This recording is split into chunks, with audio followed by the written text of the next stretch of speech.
एक समय की बात है, एक हरे भरे जंगल में तीन अनोखे साथी रहते थे। रफीक नामक एक जिज्ञासु खरगोश, लियो नामक एक शानदार शेर और छोटे चतुर जोक जो लिला लीचेस के नाम से जाने जाते थे।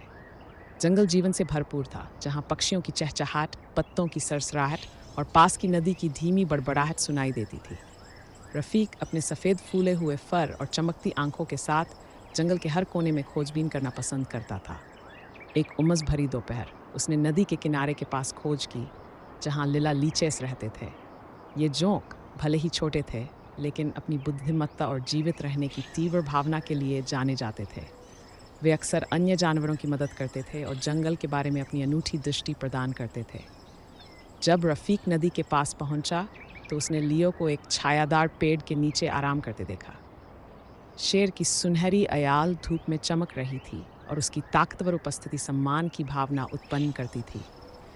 लियो ने रफीक को देखा और पुकारा, नमस्ते छोटे दोस्त, आज तुम्हें यहाँ क्या लाया है?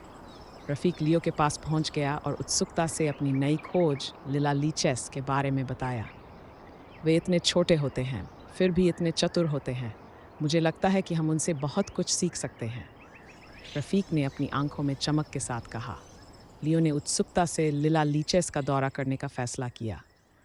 लिला लीचेस ने उन्हें खुले दिल से स्वागत किया, या यूं कहे कि खुले सकर्स से।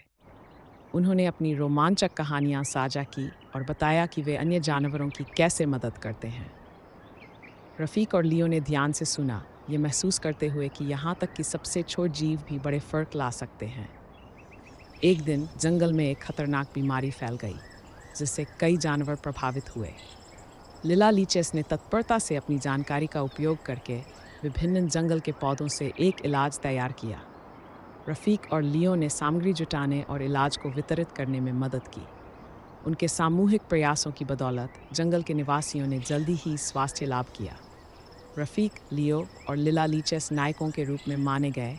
उनकी बहादुरी और सहयोग के लिए सराहना की गई।